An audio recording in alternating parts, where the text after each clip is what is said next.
bigger than any government, any race, any nation, any army, are the survivors of childhood trauma and abuse. There's more of us together than any other body of humanity on the face of the earth. We're massive. There's an ocean of us. Um,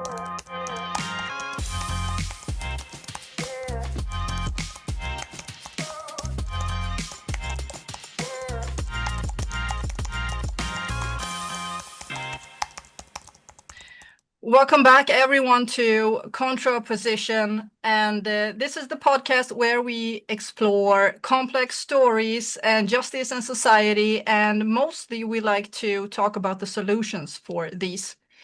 Today, we have a very special guest.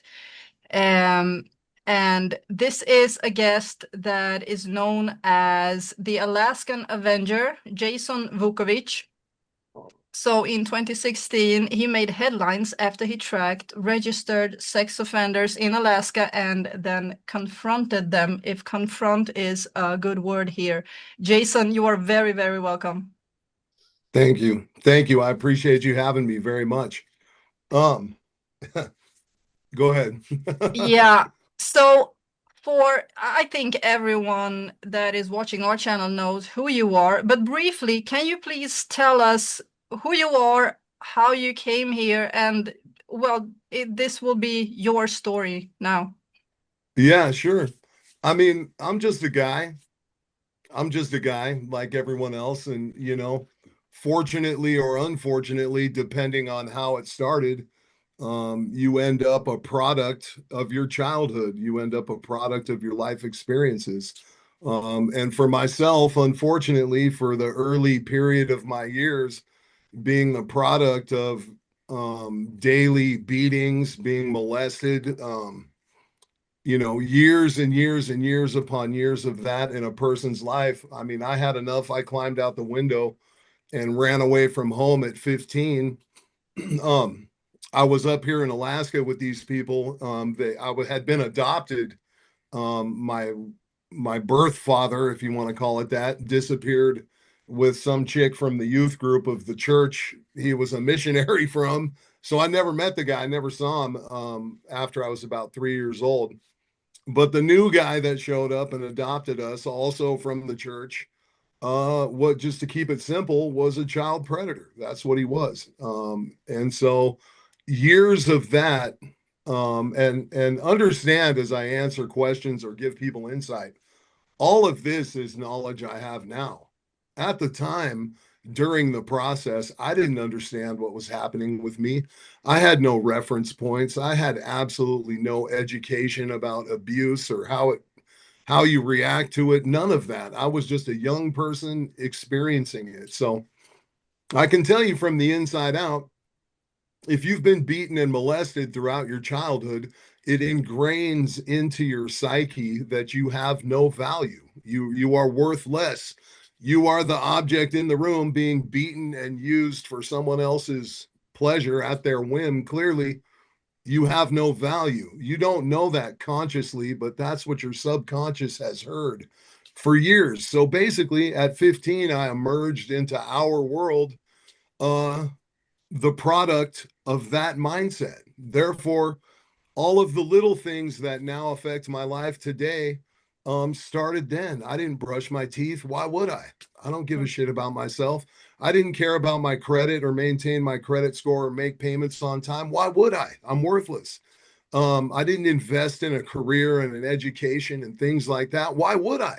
I'm just worthless. And so basically now in hindsight, I understand all of my life choices reflected what I was what I was made into as a child. And it's a really critical understanding for other people out there because, before we have this conversation, understand the single largest body of humanity on the face of this earth, bigger than any government, any race, any nation, any army, are the survivors of childhood trauma and abuse. There's more of us together than any other body of humanity on the face of the earth. We're massive. There's an ocean of us.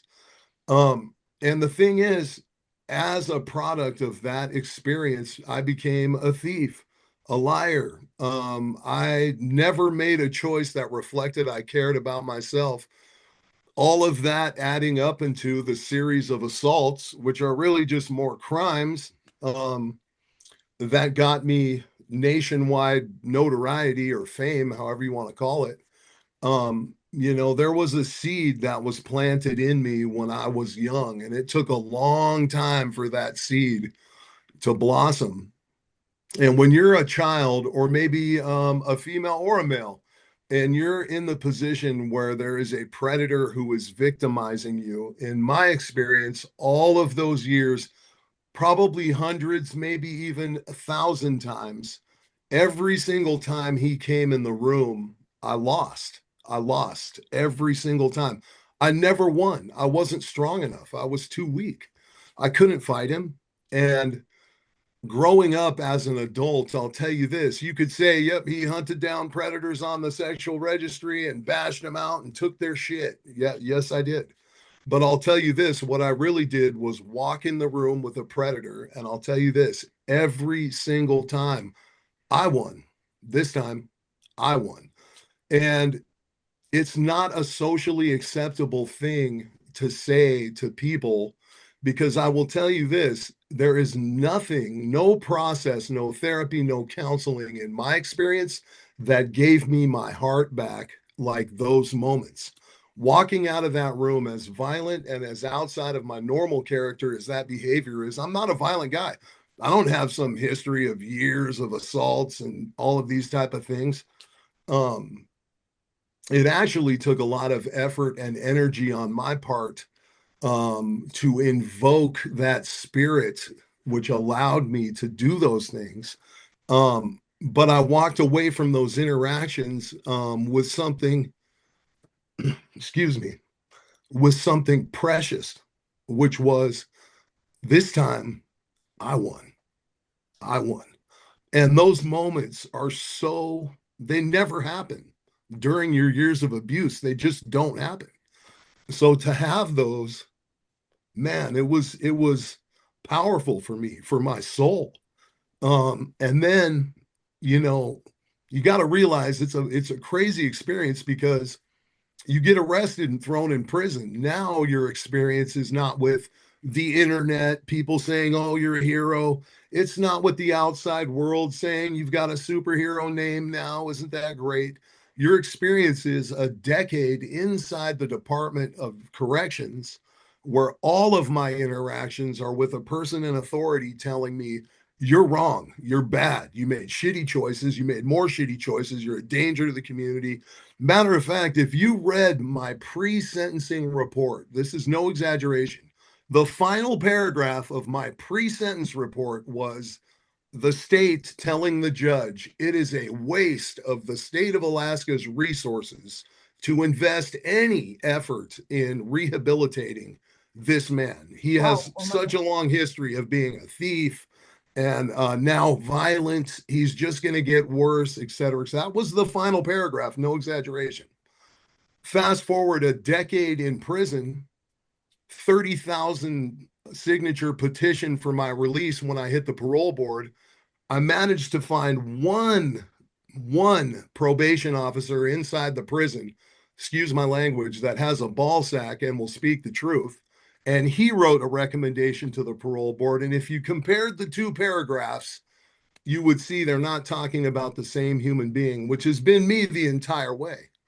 So you got to understand, I spent a decade with every interaction with authority telling me how awful I had been and unrehabilitatable, et cetera, et cetera. So honestly, there was a profound moment when a PhD professor, Professor Joshua Long, who teaches justice, criminal justice at UMass in Boston. He's a PhD of merit. Reached out to me because he was writing a book on victims who become vigilantes. He wanted me to contribute a chapter, and I sat there and wrote him a chapter on blank paper with a pen. And when he got it, he was so blown away. He reached out. He's like, "Oh my God, check it out. Let's write a book together." You and I. And so I did, and we did. And honestly, that was the transformative moment in my life because I was probably 40 years old.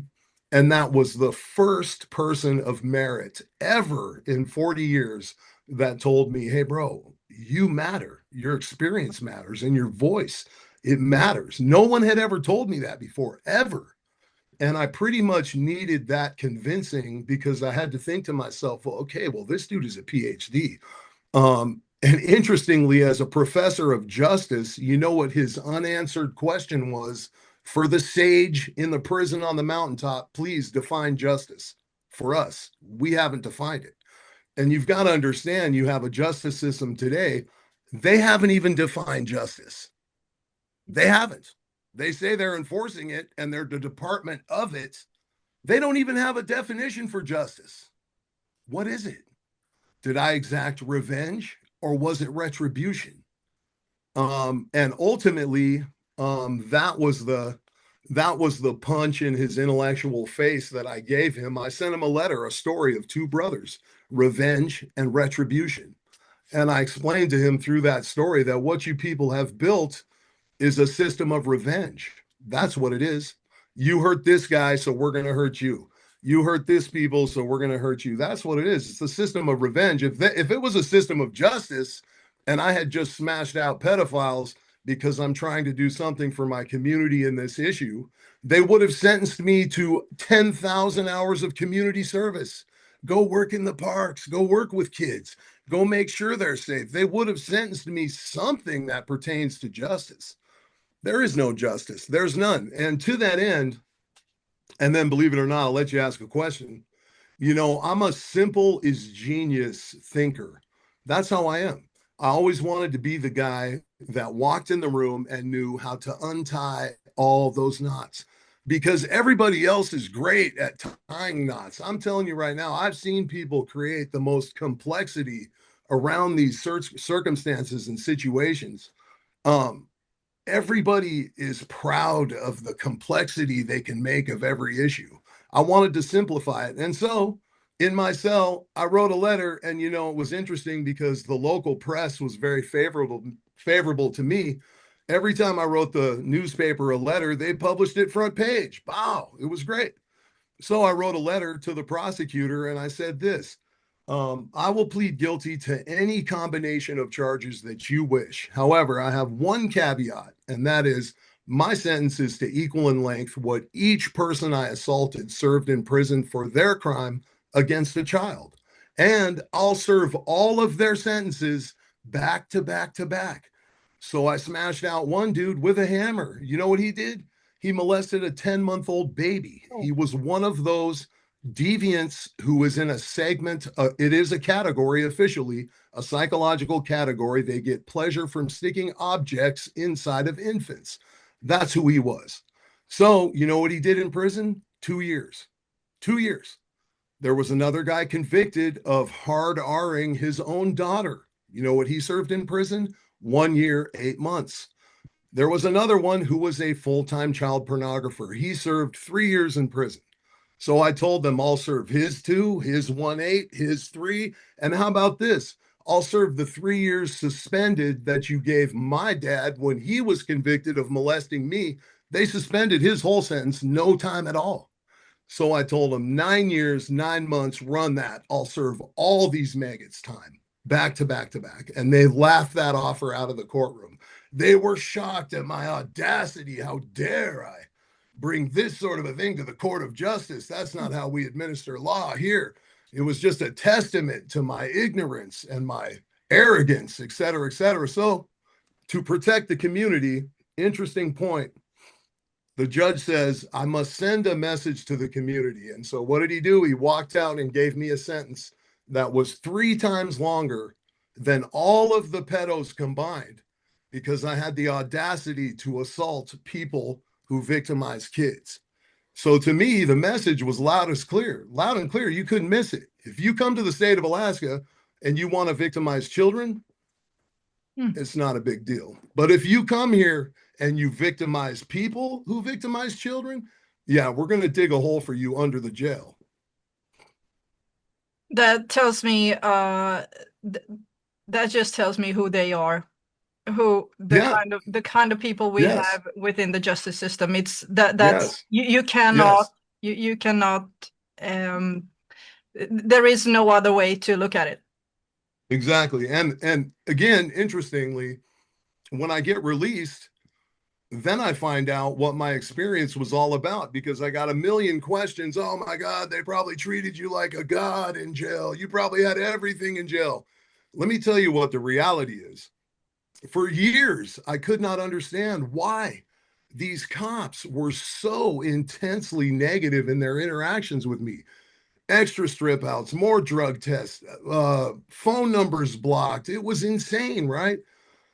Well, once I get purview of the internet, it all makes sense because you have guards that go out every single day and they're online. And what are they seeing? He's a hero, et cetera, et cetera. So they come back to work the next day and they see me and they're like, oh, there's Mr. Fuck you. Hero right there.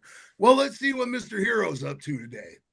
I never said that about myself ever. Not a single time. Find me a quote anywhere on the face of this earth where I referred to myself in that manner. You won't find it because I never have. The other thing is other prisoners. I would hate to besmirch the character of great honorable men out there that are doing prison time, but in general, as a whole, these are not men that see that really famous dude that did some cool shit in the neighborhood and celebrate him. There is nothing that irritates the DOC and inmates more than an inmate who is special. They hate it. They despise it. You don't get respect in prison based on that crime you did 10 years ago. You get respect in prison based on how you conduct yourself today. Did you owe money today? What did you say to that dude? Are you going to click up or not? That's what prison is about. It's not about, oh, yeah, bro, that was cool 8 years ago when you got arrested. No. So the moral point, where has the moral gone? Because Yeah. that's the standing point. How can we actually, as we were talking about your sentence, how can you actually give the perpetrators less? Yeah, I can't really wrap my head around it. Yeah. Well, I mean, again, we've created this system of complexity when honestly it's very simple. I've educated myself. I'm not some buffoon. So in the early 2000s, scientists already did a study of 10,000 child predators, and they analyzed their brains. And after they got the results from the MRIs, these people have a very specific characteristic of their brain. All of them, they have degraded white matter in their brain.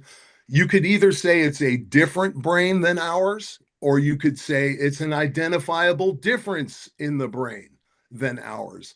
So, what that tells me is if they've studied it and they know the brain is different and they can target that chemically and repair it. Why have they not? Because there's more money and more pleasure in not. Um, Period. So they've left it to us, which means we have two options: deterrence, isolation. That's it. Deterrence, isolation. I don't care how you study the origins of this behavior. Some of the origins of this behavior are different. It does not matter. If you have a living human being that has a compulsion to sexualize children, the answer is to make sure they have no access to them. Period. That's it. Because we cannot allow ourselves to get to a place where we accept adults sexualizing children. And you and I, again, we don't have access to MRIs or immediate scientific tools or data, but I can tell you this: I can tell the difference real quick between that species and ours because you and I have never seen a child and felt a sexual compulsion, empathy, concern, hell, annoyance. Those are all standard, typical human emotions associated with interacting with children. Sexualizing them, that is something that it's not like some urge I have to resist or it's a good thing I've always made the right choice. It's not in us. That's how we know the difference. So even if you want to approach this from a compassionate place, if you'd like to be compassionate to the deviants, do so. Find them a compassionate place where they can all exist together, where there are no children that are accessible to them. Problem solved. Done. Problem solved. Other than that, the thing is, this area is so intense and we can take it so far. Understand, the person that basically taught me how to produce internet content and gave me all of the resources has built an enormous fan base, one of the biggest on YouTube, for a common theme, which is wood chipper. They just want to kill them all of them. That's the other answer, which, as we all, I think, can agree, it satisfies this neurological component inside us to say it. But in reality, that's not the answer. You cannot live planning or wishing humans are all dead. That's just, that's equally as weird and twisted. But the simple truth is, this, our particular country and a lot of governments on this planet, and some of the benefit of being isolated in a prison for a decade, I called it the monastery. I read tens of thousands of pages of the most arcane philosophical manuscripts that I could find, oftentimes brought in by COs, by the way, which was great. I had the time to study them. A lot of these world governments and leaderships began with arcane faiths where they didn't think children had souls at birth. They thought the soul developed through the initial 10, 11, 12, 13 years of your life. So a lot of these governments, therefore, the rules that we see now originated with a priest class that thought an infant, a child, was a soulless being. They didn't attribute humanity to it yet. And you're seeing the offshoots of these arcane faiths today. There's no way you're going to sentence the guy that beat up 3 pedos to 3 times longer than you sentence the pedos who assaulted the kids. You're just not going to do that. You just won't do it, right? It exposes who your system is too clearly. We can't do that, right? They did it. They did it. And we all watched them do it. It's bizarre. It's bizarre. But I'll tell you this, there are simple solutions. I can tell you, in America, if you want them to put child safety first tomorrow, figure out a way for kids to pay taxes and figure out a way for them to vote. Soon as the child had a vote, tomorrow, I promise you, we'd see 60 senators running on child safety platforms. They'd have life sentences, 2 strikes, you're out. Like, I mean, the shit would be fixed tomorrow. Correct. But they can't take their money yet, and they can't get their vote yet. So honestly, think about it, to the people that administer power in America, children don't matter. They don't pay taxes. They don't vote. They don't matter to them. Do you, I don't know if you have seen a few of the latest cases in Texas. It seems like Texas is going the other way. I've read a few of these cases where the fathers have either assaulted or killed their child's rapist, and they had no prison time at all. Yeah. So, well, it's steps in that direction. I mean, the case that comes to my mind was in Arkansas. And, you know, in Arkansas, a father whose family had restraining orders and prior cases against the child predator calls the police because the old man is kidnapping his daughter. They're too far away to show up, so he follows them. They get in the side of the road in a tussle. The gun goes off. Child predator's dead. Daughter rescued. Well, they charge the dad with all the murders in the world. A series of judges that try to gag order the family where they can't say what the situation really was. Weird things happening. Well, it turns out, guess what? They had a sheriff election. The same guy charged with murdering the predator is now running for sheriff in Arkansas. Chances are he'll be elected. And that is a great example of what we need, because once again, from where we started, the single largest body of humanity on the face of this earth are the survivors of childhood sexual abuse and trauma. There is more of us than them. Basically, the way I state it to people is, you have a family, an eclectic, weird, bizarre, broken, hurt family. And it's me. I'm your family. If you went through childhood abuse and trauma, I'm your brother. I'm your family. I understand you. I had it.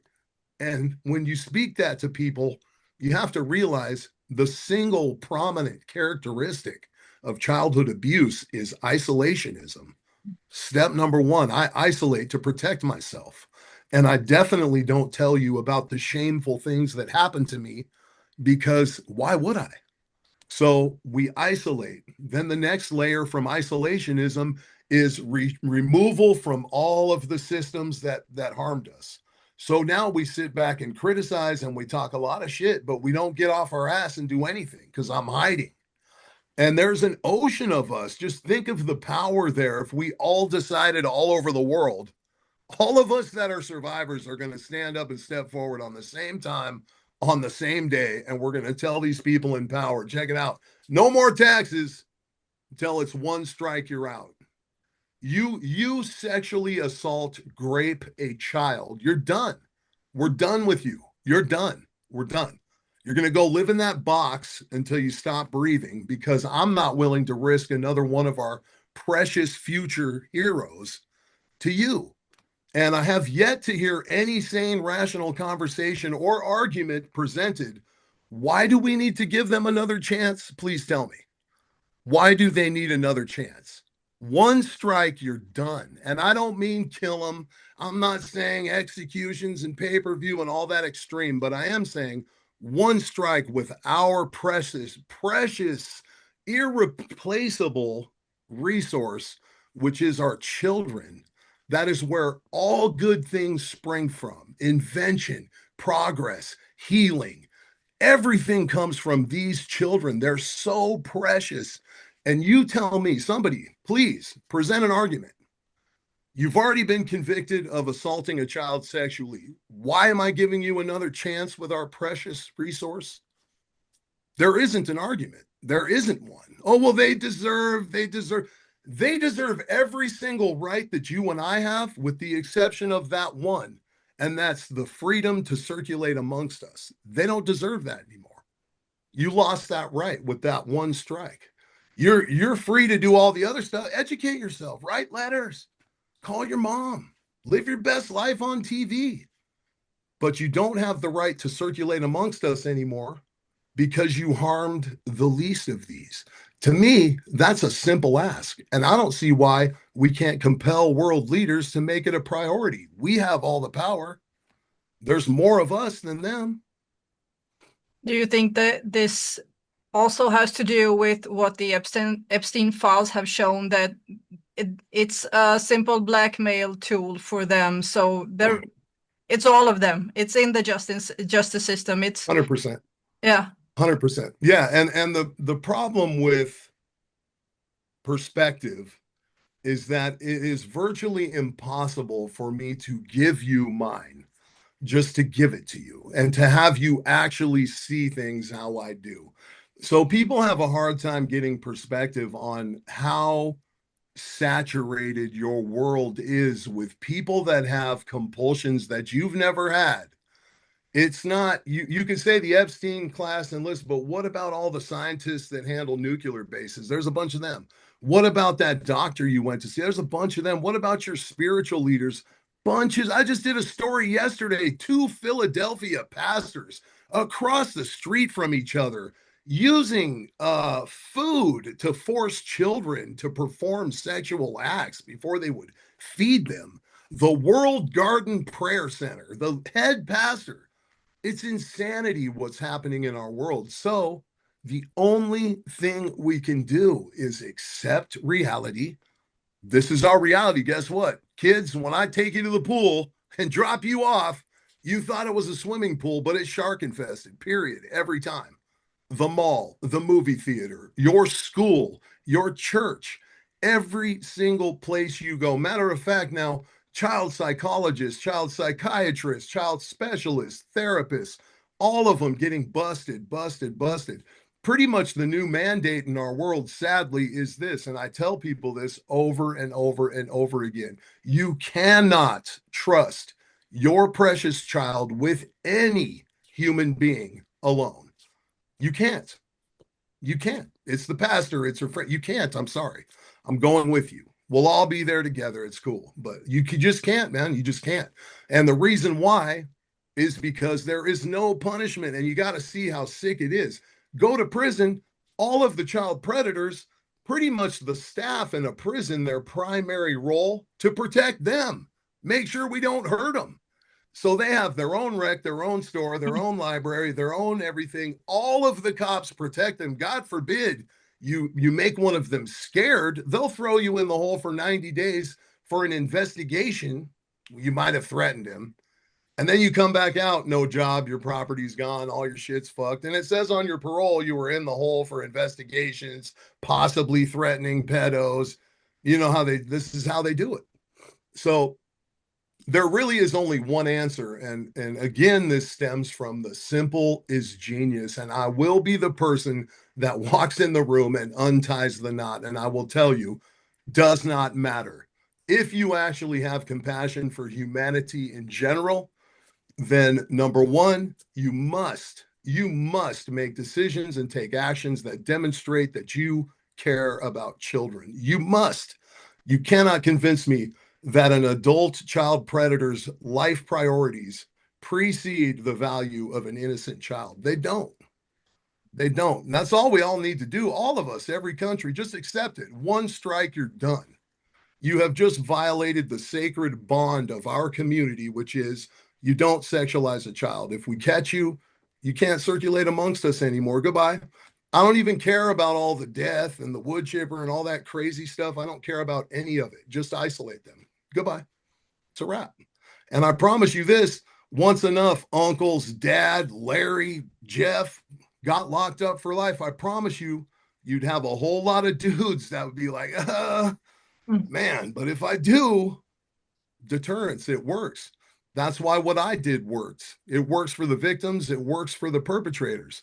You think they want me coming through the door? Definitely not. When I was a little kid, if some tattooed up badass would have kicked the front door in and beat the brakes off of that dude, you guys have no idea. My life would have been so, I would have believed in all that stuff they were trying to force down my neck. There was no God. There was no praying. There was no angels. There was none of that. You know why? Because nothing stopped him. Nothing. Not the dresser in front of the door, not the broom wedged under the handle, not telling mom, not bruises all over my body. Nothing stopped him. Nothing. So honestly, kind of end of note, I promise you guys this.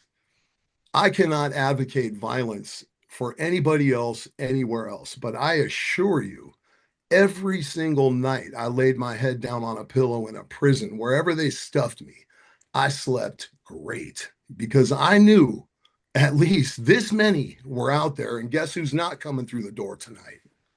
And that was enough, worth it. I didn't even care about the rest of my life at that point. I didn't. And little funny insider information, while I'm standing there listening to the judge hand me who knows how many years it was, yeah, the weight of that sentence sort of settled on me like a heavy mist. But honestly, inside I started chuckling because I thought to myself, this dude, he literally doesn't get it, man. I got my life sentence when I was 6 years old.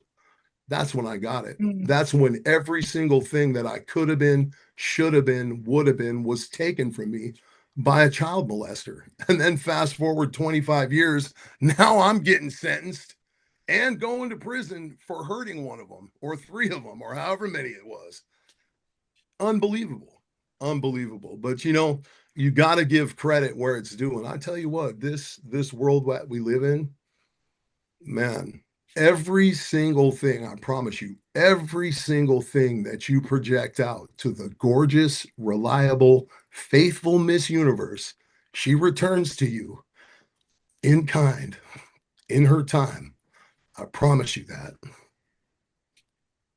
And has she returned the life you deserved to you?